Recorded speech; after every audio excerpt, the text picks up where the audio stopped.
Welcome to Legend Seekers Lockdown. Both myself, Barry Fitzgerald and Cormac Strain are authors and researchers into the fringes of high strangeness that surrounds our everyday living that encompasses aspects of the supernatural. Now here in Ireland we are still in lockdown due to the pandemic which erupted in China. That's right, I said it, own it. And to date has sadly claimed the lives of over 700 Irish citizens. So this is our way to hopefully guide you to your freedom and into your imagination with the help of storytelling, recorded history and experiences both Cormac and I have come across in remote parts of our landscape where the old world still mingles with the new. Before getting started this week, we also wanted to bring your attention to others within the arts in Ireland, and this week we are shining the light on an amazing singer and friend from Northern Ireland called Lee Rogers. A link to his new single can be seen in the description below. Give it a listen and let us know what you think. So in this, our third episode, we will explore Weena Gath, otherwise known as the Cave of the Kets. And here is your introduction. Thin cloud slipped silently through the night sky. Only when they broke, it revealed a full moon which exposed a damp Irish landscape. A soft wind caressed the grass tips, weighed down with water droplets, each reflecting the light of the moon goddess, creating an illusion of a carpet of small needlepoint lights, each moving in unison with each other, as if swaying to the music of an inaudible musical concert. Deep from within the earth, a low vibration grew in intensity before finally being emitted from the mouth of the cave. Its noise sashayed over the tips of the grass in the direction of the old rath. Within its earthen banks and protective wooden walls, a man poked the fire, sending sparks into the air. He glanced across to his wife, who in turn glances towards their sleeping children before fetching more wood to throw on the fire. There was no second warning of the impending terror that followed. The vibration grew in intensity, waking the children, who sat up and stared in the direction of their parents. Suddenly, everything stopped. Adults, children and livestock waited. The type of wait where you know where an immeasurable evil lurks on the other side of your door. The protective fencing collapsed under the pressure of weight, while splinters of wood blanketed the area bordering the fire. The explosion of noise had man and animal run in all directions, conveying overwhelming fear. From the darkness, a large shadow slipped behind one of the animal houses during the confusion. Remaining out of the light and heat of the fire, the shadow slipped towards its prey, driven by a gluttonous need to extinguish life. All life. The first pig to burst through its fencing ran in the direction of the shadow. Visually, there was no reason for the pig to stop. Nothing could be seen outside of the influence of the fire, as the clouds once again had hidden Luna from the horror unfolding on the surface of the land. The eyes of the shadowy creature protruded from its darkness. Remaining still, it bared down on its prey. The pig froze. Its blood pumped through its veins by its heart, which was overdosed in adrenaline and on the verge of failure. Its fight or flight was in high gear, as two more pairs of eyes protruded from the creature's dark body, unveiling not only one head, but three. Just as if someone flicked a switch, the three heads revealed their teeth. With their mouths open, a low vibration emitted from their throats. The beast's movements came with the force of 100 bulls, and the pig fell fast under the creature's weight as flesh was ripped from its ribcage. Just as the second head snapped the neck of the pig, the third rose with the speed of lightning and drew the attention of the other two heads, and they all fixed their glance on the human family. Their bloodied mouths opened again, producing a low vibration as the family became transfixed in their glare. Welcome back, folks. Now, we got to say that Ep3 Cave is in Tulsk, which is found in County Roscommon. Now, it features heavily in Irish mythology, as do other cave complexes around the world, such as the Cat Hole, for instance, in Wales, which was discovered again in 2010 and showed signs of being used by our ancestors as far back as 14,500 years ago. Cave of the Cats is a special place, and as legend suggests, it was the home of the Celtic goddess of war, the Morrigan, and a handful of other unsightly figures, which laid waste to the landscape, including, I gotta point out, a three-headed beast called the Elin Trichen. Now, this three-headed beast, this aspect of three, is something that seems to come back into our mythology and even our religious standings of today. So this is something that's not lost on our ancestors. In Greek mythology, you also find this three-headed beast. And it was called Cerberus, from the Greek Kerberos. And it was a three-headed dog tasked with guarding the gates of Hades and possessed a serpent's tail. Now here again, Cormac, we find this indirect connection with the gates of death, the gates of Hades, the gates of hell being guarded.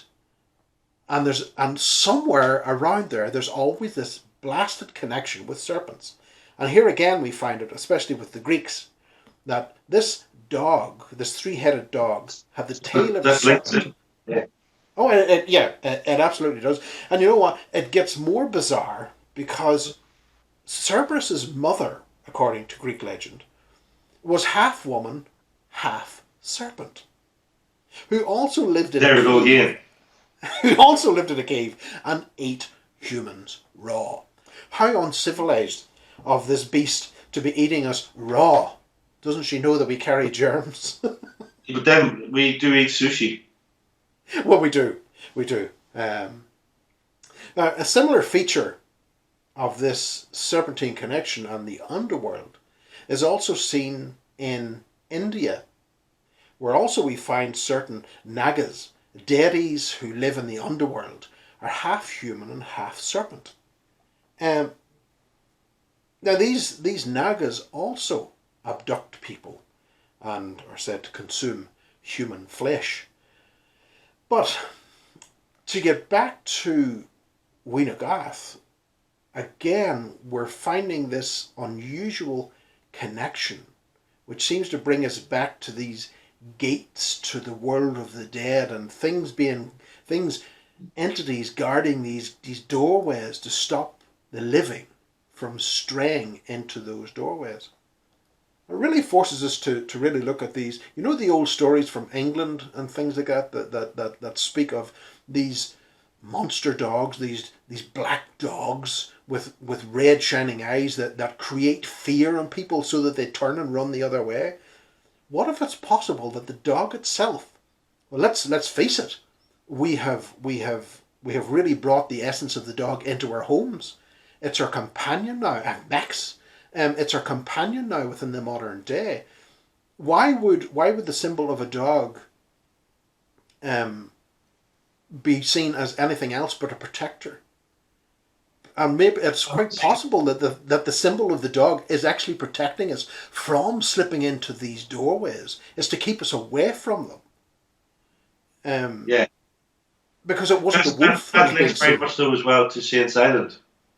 And Yeah. the fact that the way that the church, I believe, didn't actually know anything about it. It was more of there's nothing there, so therefore people won't go there. So there, do you know what I mean? Subterfuge of information to stop you actually going there, because it could be Absolutely if you do. Yeah. So the jury's still out on the exact date that Weenagath was first inhabited or used by people, but it has been dated possibly to around 4,000 years ago, and possibly as far back as 6,000, right back to the Bronze Age. So its heritage within our customs is definitely there. and it dates back not hundreds but thousands of years into our past. Now, the cave itself, you know, and I know, it's a nightmare to get I was into. going to say it's a pain in the arse to get into. It certainly is. It's Especially very tight.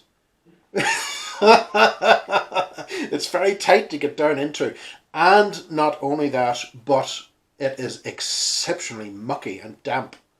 Well, And you will come out absolutely like a pig. were you kind of expecting a 4-star hotel or something when you go to a cave? I expected at least an escalator. It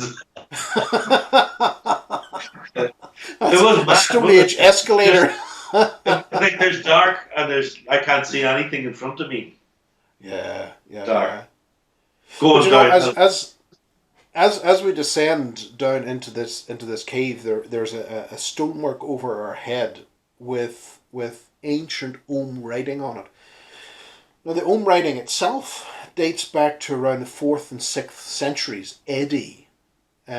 But this ancient Ogham writing, it's said to read Freoch, son of Maeve.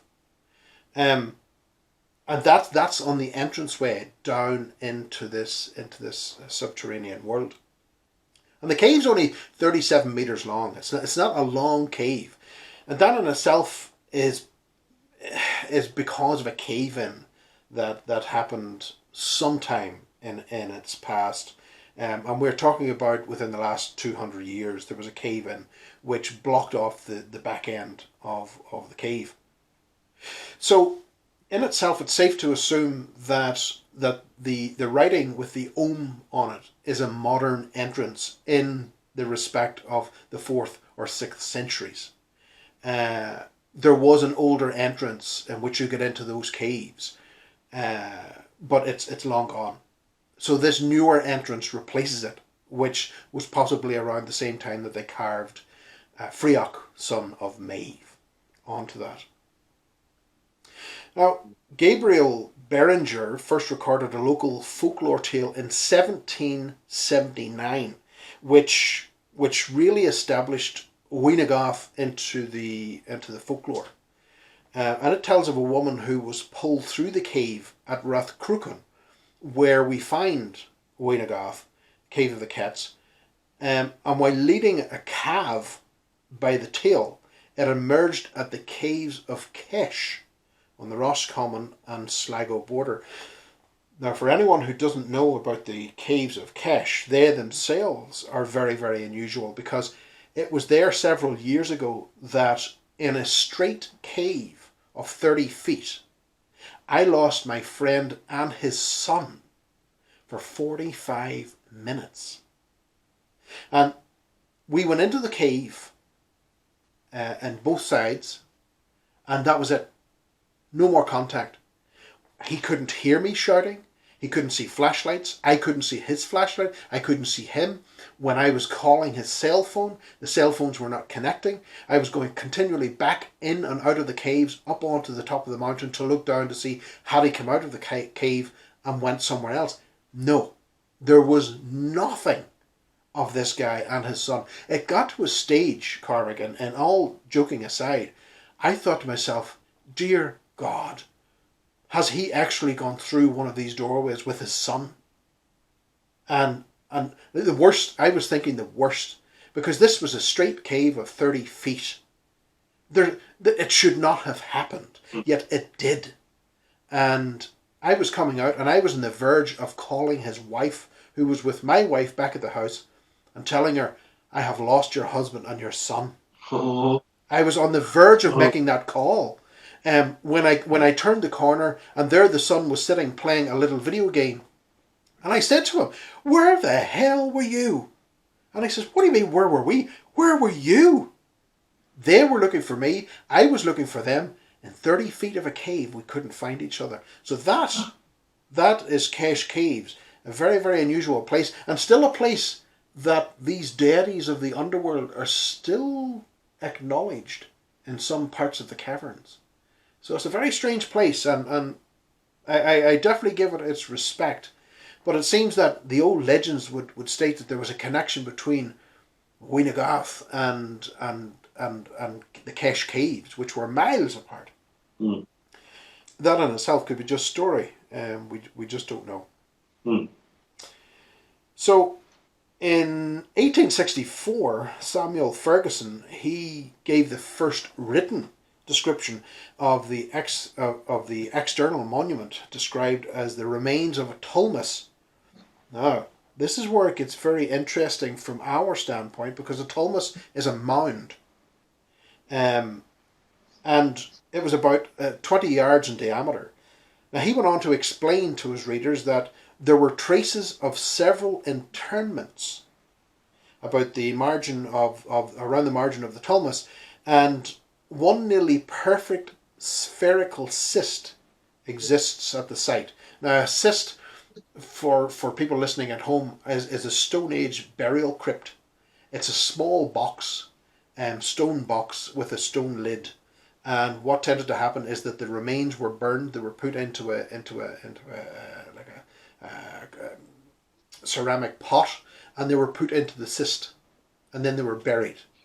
So this is a place that we're looking at from a Neolithic period that was known and connected with death.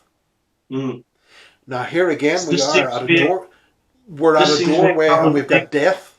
Yeah, It's these places we're starting to uncover them time and time again. They all seem to be, when you take everything away, they've got the same job, they're the same thing. Like. Yeah, absolutely. So here we are again at the Island of the Dead, episode 1. We find this undertone of the serpents and the death and the doorways to another place. However, in 2010, Michael Moore studied the area and said there was no evidence of burials. So, did the guys at the beginning get it wrong? Ferguson was not alone in his assumptions of the burial site, because R.R. Rash, he should get a powder for that, R.R. Brash in 1879 gave a similar description to Ferguson in his account to visit Rathcrugan in 1852. Now, identifying the entrance to the cave of the site of a nearly erased tulmus, where he saw what appeared to be the entrance to one of these other Rath chambers. Now, he further attested to the existence of the remains of the ruined cysts, not a cyst, but cysts, plural. There were more than one. He described them as a stone-built coffin-like box with ashes placed inside. One nearly perfect being still standing at the western rim of the tulmus. Now, the cysts may be the small feature which appears to the left of the modern entrance to the cave. A chamber is marked by 2 exposed stones, which may have been part of a larger single feature. They're now lost in history. Topographical surveys suggest there may well have been 2 entrances, as we have just stated, and a number of creepways which led to the entrance of the cave. Now, what I think has possibly happened here between 2010 and 1852 is that, you know yourself, Cormac, farmers need to clear the land sometimes, and they've cleared a lot of the stuff away. And there was the old situation with the landlords, that they didn't care about the Irish history, and a lot of it was eradicated and cleared away to make room for cattle and farming and everything else. So I suspect that may have happened on this particular point, as to why we don't have any evidence left. But it would kind of make sense, though, logically, when you think of it, that if you're going to ask if somebody, now, the only evidence they can have is physical remains on the ground of something that might suggest that something was there. Now, if, as you say, these things were cleared away for farming or for, which they would have been like, then obviously they're not going to exist now in 2010. But if somebody has documentation from 1800s, a personal, a view of what's being there, they, now again, you've no way of really backing up what they're saying outside of what they're saying, but it is all the information you have of that. So, And this is the thing from our standpoint. We tend to find these little gems in the older papers, and those tell a different story to possibly sometimes what we find today, and possibly because of this that the land has been cleared and nothing is left. That, as you point out, the archaeologists need physical evidence, and if it's been removed, there's nothing left. All we have left are these written words and documents from 1852 or 1700 or whatever the case may be, describing a location which possibly doesn't exist anymore. Mm. Now, Winnigoth, or Cave of the Cats, it has many links to ancient history, featuring prominently in the ancient Irish myth and legends. Now, it's regarded as the birthplace of Maeve. Although many would believe Maeve, who appears often as in the Celtic tales, such as the Cattle Raid of Cooley, never existed. And this is something that we came across whenever we were speaking to some of the archaeologists and things like that. They were saying, no, Maeve is just a fable. There was no substance to Maeve. And yet, we look around the place, even here in Sligo, we've got Maeve's cairn on the top of Knocknarea, this huge prominent passage chamber that's still up there. And what it appears to be is that possibly Maeve herself was just a legend in itself. But either way, it doesn't really matter, because what we have got from our standpoint, we had a doorway to another place, a cave that was said to produce these unusual monsters that came onto the land and laid waste to everything. And that's quite a claim. It really is quite a claim. But that in itself is what brought us down there. And in medieval documents, apparitions were said to appear there. Now, this is where we end up in a situation, because when we start getting into the medieval documents, they are heavily weighted with religious dogma and rhetoric. So that kind of way twists a lot of the old beliefs into something that they can tangibly use and beat the backs of the people who possibly follow still the old ways. So it is quite possible that the tales of these monsters laying waste to the landscape were itself just a Christian attempt to keep people away from the old practices, because. But there could also be, the idea that if you think that a lot of these things communicate through your mind, maybe if you're going in with the wrong, I don't know what way it might work, but maybe there could be demons and bad things. Oh yeah. I'm certainly not saying that there's not from that perspective. No, I'm not saying Yeah. Either, but it kind of fits with the idea of the communication through the mind, and the mind representing it whatever way it sees fit. Maybe it sees fit to represent it as monsters and evil things. I think it's a different type of place, though. It's not like Skinwalker Ranch, where these doorways open and something comes through physically and attacks livestock or whatever the case may be. This doesn't seem to have that type of connection. This place seems to be something else. And again, we of course had these huge stories weighing heavily on our backs as we descended into this underworld. Not quite sure what was going to happen. And I can't remember who went first. Was it me or you? Or was it the dog? I'm pretty sure. Or was it the dog? No, actually it was what was Laura? Yes, Laura O'Brien. Yes. No, but she wasn't with us the first time we wasn't, were there, was she? Oh no, that was you then, obviously. I don't know. Max would have. Well, maybe it was Max too. I don't know, because it was mad going in. It was. It's just yeah. You have to get in like this and slide in, and then it's just you go down a little bit and it's darkness, and after that it's just slippery, slidey stone. Do you know what I mean? Yeah, and you go down. It is. And then you start. It is very uncomfortable. It's a very, very tight, narrow space to get down in. Yeah, just that. It's a bit claustrophobic getting up and down that, but once you're in there, Yes. I actually found it quite peaceful. I thought it was quite nice. Like, Well, now this particular place seemed to become active according to the medieval scripts. If we can accept them on face value, they say that this place became active on 2 times in the year, which was Samhain and May Day. Now, Samhain, of course, is Halloween. So from those particular 2 points in the year, the veils between the two worlds opened, allowing the dead to return. is Halloween? Is that the last full moon in October? That's correct. Yes. Samhain tended to fall on the last, or it was the full moon closest to that particular date, which would have been November the 1st, October the 31st. The full moon closest to that date would have been Samhain. And so that was that. Now, that's what we did. Yeah, we went down and ventured into the dark depths. So something to consider before we get into this aspect of us going into the underworld and what we experienced.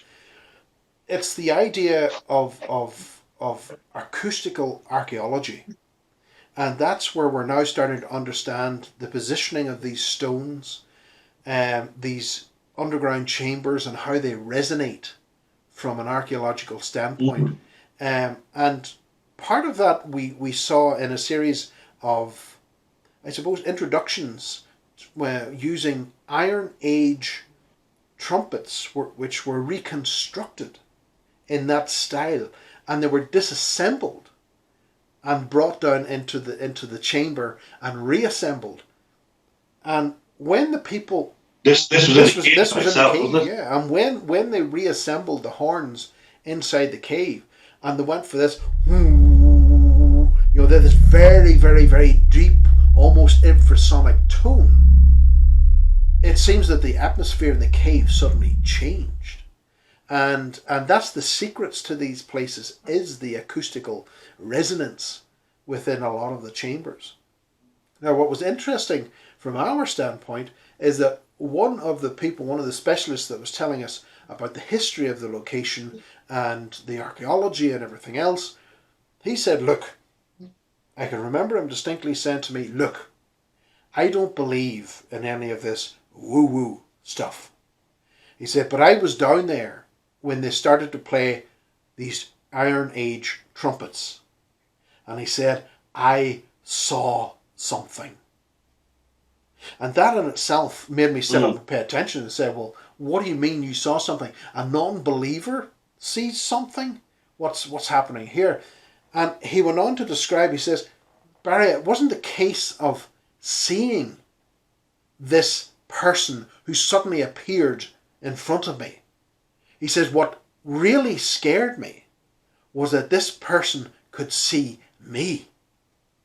And he described them as wearing this very unusual helmet.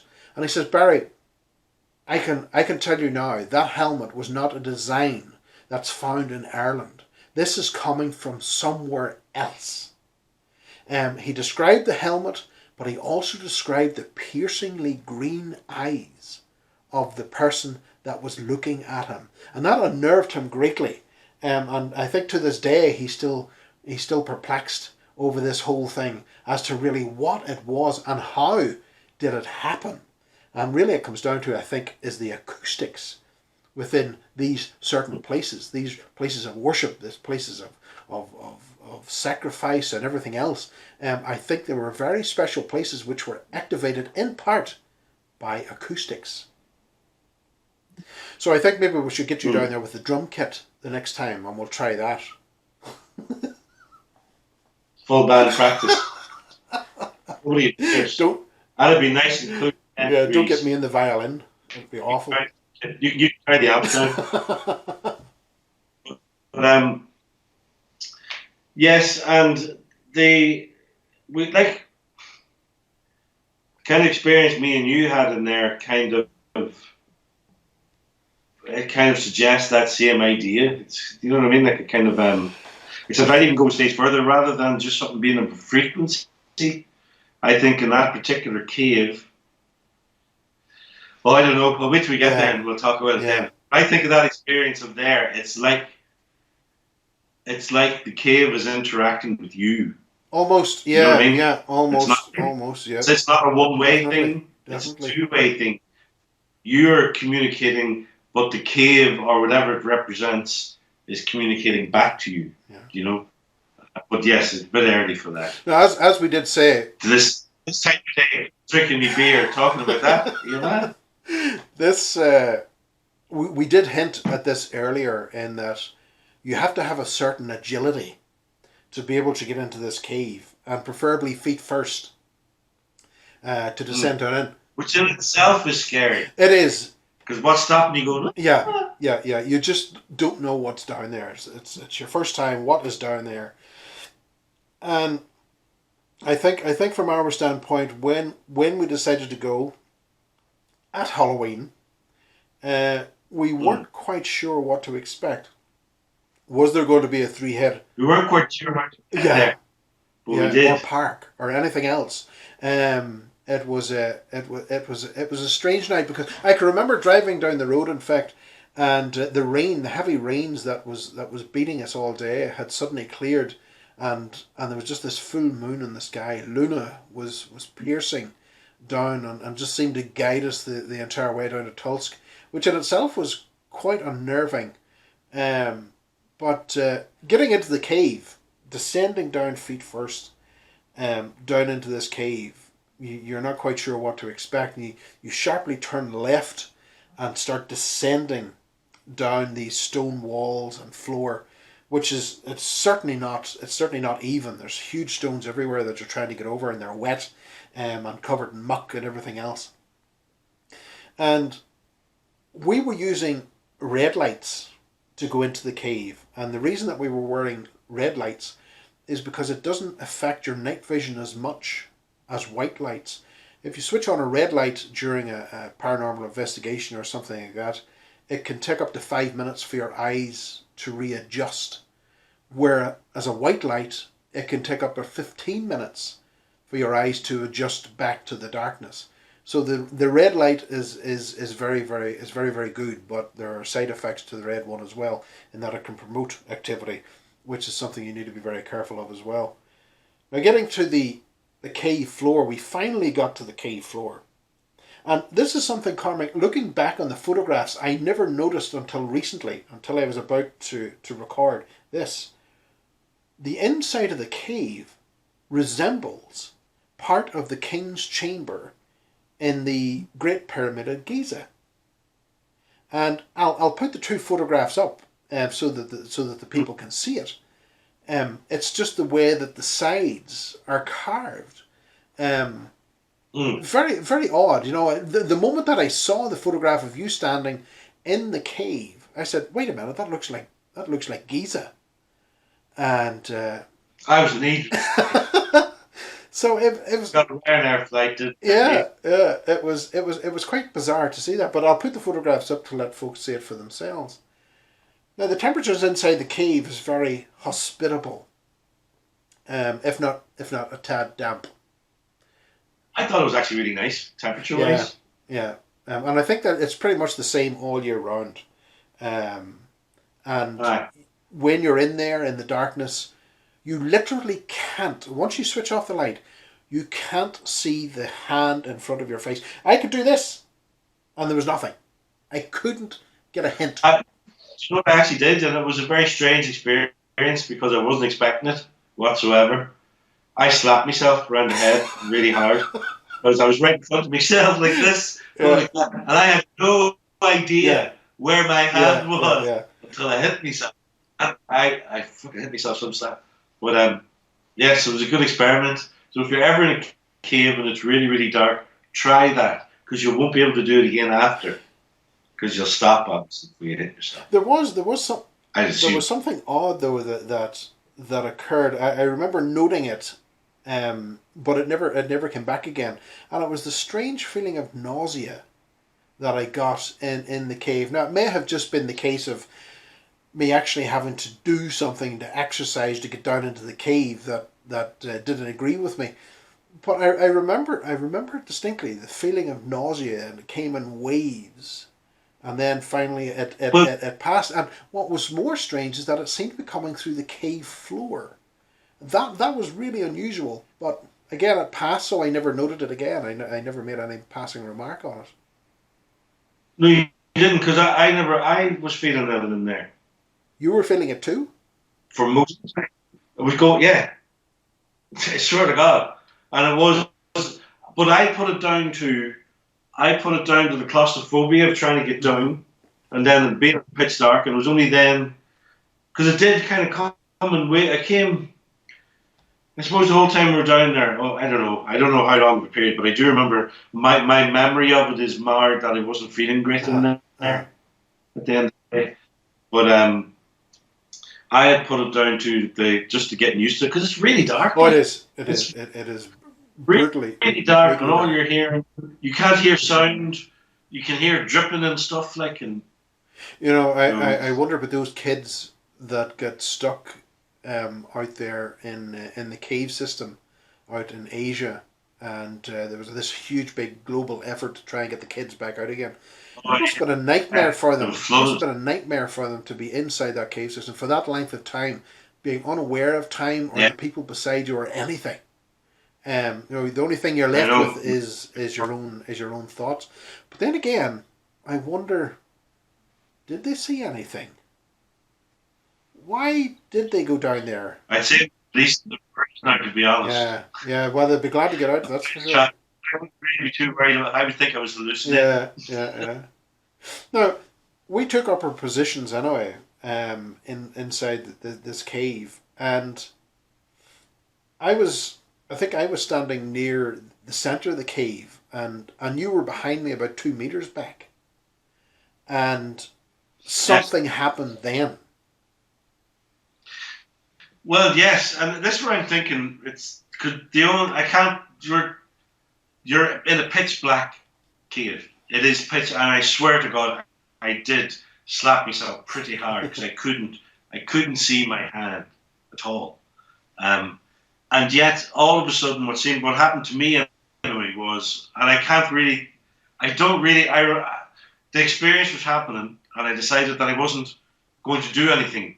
I was just going to experience this. I have no idea what the hell it is, but that's a bit late now because it's happening. So, and all I can remember is that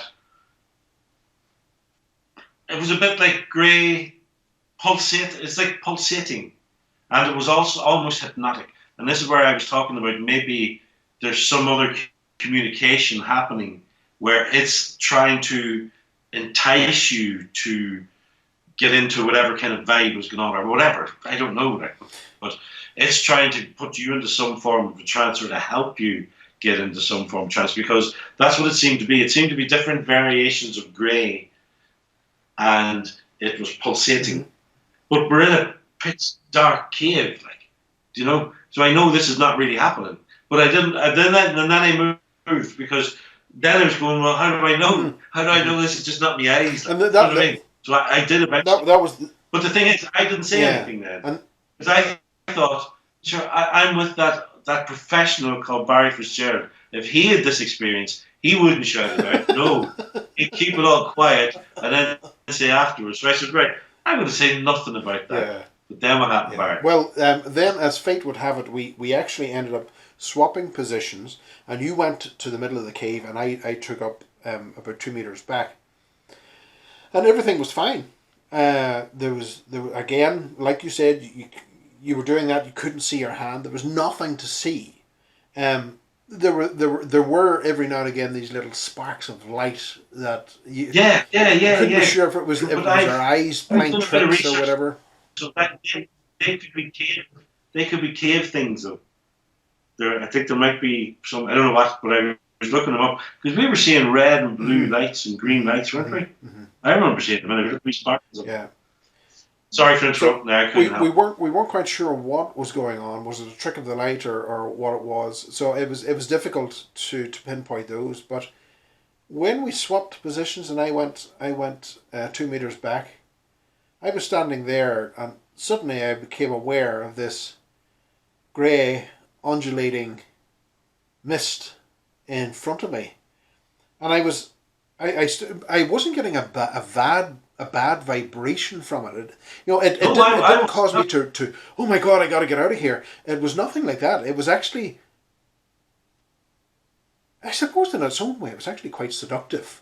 This undulating movement that it was making. It's trying to get you to go into a trance of some kind. Is the only thing I can work. Yeah, quite possible. The only it's like it was trying to work with you to put you into some kind of better state. And the only thing that I could, I know that time again. Yeah, the only thing that I could really pinpoint it to, or what it would remind me of, was you know that movie Star Trek where Uhura is standing dancing on top of the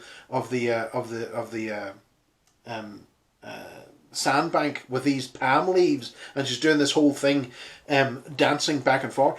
I think you should be raised there, Barry. That was the only thing that it reminded me of, and it was odd. I was standing there in amazement, shifting my eyes, shifting my head, what's going on here, not knowing that you had seen it. Yeah, but I bet you the minute you moved out of the space, though, it was gone. Because the minute I moved from I could move my head about, and even though it was at that time I was trying to move my hands about and stuff, but the minute I moved from the whatever way that you're picking up, maybe you just have to be in the right position in the cave to get the right frequency into your head. It's quite possible. That is more tinfoil. I know that as I'm saying it, but I don't know. It was really bizarre, and then finally for me to come forward to you and say, Cormac, I'm finding this really strange, but this is what I'm seeing. And then suddenly you erupted and went, that's what I saw! No, but I swear. And here's the thing, we can't prove this. We're not trying to prove this to anybody. This is our discussion of what we... Because a lot of the bits there, Barry, that you're on about, I didn't realise. Like the feeling of you feeling sick. I didn't realise that. Like, but that's my memory that is marred by the fact of me remembering that I didn't feel too well when I was down there. But I put that down to claustrophobia.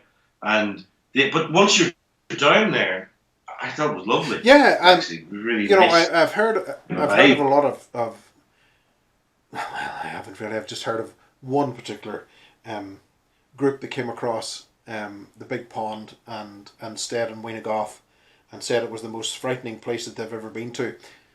Not what I would have said. If anything, it was quite the reverse. Yeah. If anything, it was quite the reverse. And I remember putting into the notes that considering all the stories that surrounded this entranceway to hell, I was very happy to have been visited possibly by something that did not want to steal our souls or trap us in the other world. No. How refreshing. No, I would totally agree with that. Whatever was there, it was total up to you whether you involved yourself. Yeah. Do you know what I mean? Yeah, very much so. There was no force behind it. Coercion. There was no coercion. No, there was nothing behind it. It was actually, to be honest, it was quite beautiful to see. For this thing, it never made an attempt to grab us. It never done anything like that. No threatening nature to it whatsoever. It was just beautiful to watch. It was like watching a piece of beautiful nature unfold in front of you. Yeah. Real question is, what the hell was it? We don't know. Because really, like I've seen that. You've seen that. We're in a cave where you can't see hands. What's happening there? Like, would it be just like don't have the money to have all the gear and go and get geologists in and rip it all to pieces and then go to Ukraine and then stick it all back together again. Yeah. We never touched it. Yeah, I honestly don't know what it was, Cormac. I've never ever come across anything just quite like that before. And I think what was really remarkable for us is that we were standing in those positions and swapped and never said anything. And for the both of us to see the same thing. That had to be in the spot you were in. I think maybe there's slightly different positions depending on the size of us or the height of us or whatever. But I think it's something to do with the oral. It's something to do with the whole vibe or frequency of the cave itself. Yeah. And again, I mean, it felt like, and this is what I was saying before, it felt like something, whatever else was there, it was a two-way thing. It wasn't just you honing in and trying to blah Yeah. blah. Yeah. Yeah. It's a two-way. You can feel a two-way communication. Well, And I know. know. If anybody knows me and they hear me saying that, Big Ten volume, really. Eddie will know he'll be watching this. He can make me, because I can't know at this stage. But what other option do we have? We don't. Am we going to lie and say didn't have that experience? Yeah. And are you going to lie and say that you didn't have that experience just because it makes it easier? Because you don't have to sit there and go, "What the hell was that?" Yeah. And that's the big thing. We don't know. But this cave has got a long history in Irish mythology, and it's obviously got a history for a reason. It hasn't got it for just simply being a cave. Ireland is littered with caves, but this cave had importance. It was important to our ancients, and it was a place possibly of a doorway to this other world that the souls went. And there was something there that night that was not in our faces, but interacted with us in a way that was exceptionally pleasant. And would I visit again? Absolutely. I would go back. I have been back. Isn't it interesting though, if you compare that to Saints Island? Yeah. The reaction we got in Saints Island, I suppose it would be fair. It was Saints Island. They just didn't want to interact with us at all. It was like go away. Yeah. Whereas here, that means Cave of the Cats is probably worse then, because they were trying to talk to us. trying to lure us in. But they were fine. They were lovely. Like, we could have been one of David Paulding's disappearances. Oh dear. No, but there's a night there too. To back even to last week's episode. Remember you were saying the communication with the lights or whatever and the things, and if you went away with them, it would have to be mutual. Yes. The agreement would have to be mutual, didn't he? No, I never said that at all. I hadn't said that. That would have been it. But I thought you did. No. Usually they can trick you whether you want to go or not. They were nice with the aliens. Nice aliens, yes.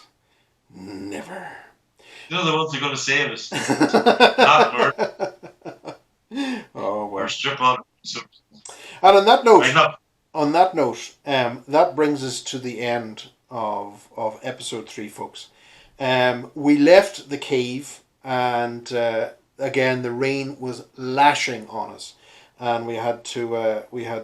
There was some very sophisticated dance moves were engineered to try and get us out of those waterproofs that were covered in muck to get back into the car before we get drenched through to the skin. I think we ended up looking a bit like Starsky and Hutch. Getting drenched. This was we were trying to take them off in the drenching rain. Yeah, as quickly as possible. But all good. So nothing else occurred after that. Would I visit the cave again? Yes, without exception. I have been back with several folks from the US, and we had a remarkable time there. Never have I come across anything of a threatening nature from the Cave of the Cats, from Weenagoff. So so I would definitely do it again. I highly recommend it. But I think for something as far as history goes, Cave of the Cats is amazing. Even when that lady, the woman, was showing us how she would go in and meditate. Yeah. And make another world in her mind, and she would meet all these very interesting. The whole thing about it. Well, the whole landscape, even around that. That's just you want to hear that. The whole landscape, Rathcrucken, the whole landscape and everything else around it is littered in archaeological finds, and that go back thousands of years. There's the thing: you can't dig them up really to look at them. No, you can't. You can visit. You can walk over them. But it truly is a remarkable place. It really is, and well worth a visit. There's something. Isn't there 400 different kind of monuments within a couple of miles? Yeah, I believe so, and I think it was also the capital of the West. At one stage as well. I may be wrong in that, but I think I remember coming across a note that marked it as one of the capitals, or the capital of the west of Ireland. Where Wow. over in Meath you've got Tara was the other one on the east. But yeah, truly remarkable place. But folks, that's it from us. Have a great week, and we hope to see you again very soon. Take care. Thank you for watching. Ciao.